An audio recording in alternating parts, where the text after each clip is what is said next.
వాళ్ళు జాగ్రత్త అని వీళ్ళు జాగ్రత్త అని పాప కవిత గారు ఎమ్మెల్సీ పదవికి రాజీనామా చేసినట్టున్నారు. ఆ తర్వాత వాళ్ళు సస్పెండ్ చేసిరు పార్టీ నుంచి, బీఆర్ఎస్ పార్టీ నుంచి. సో అక్కడ సొంత బిడ్డనే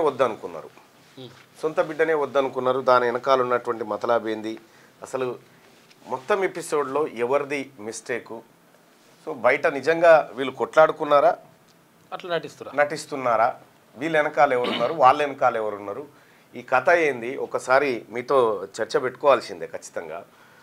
సో ఇటీవల కాలంలో బీఆర్ఎస్ పార్టీ, ఆ తర్వాత బీజేపీ పార్టీ నాయకులు కూడా కవిత వెనుక కవిత వెనుక కాంగ్రెస్ పార్టీ ఉంది, మరీ ముఖ్యంగా రేవంత్ రెడ్డి ఉన్నారు అనే ఒక అంశాన్ని బయటికి తీసుకొచ్చినారు.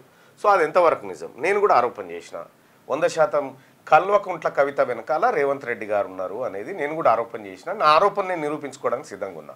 రైట్.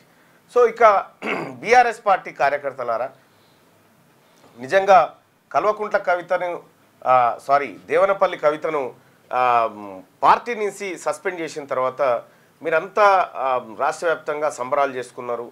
ఆమె విధానాన్ని తప్పుపడతా ఉన్నారు. ఆమె వల్లనే బీఆర్ఎస్ పార్టీకి దెబ్బైంది అనేటువంటి ఒక చర్చ చాలా సీరియస్గా జరుగుతూ ఉంది.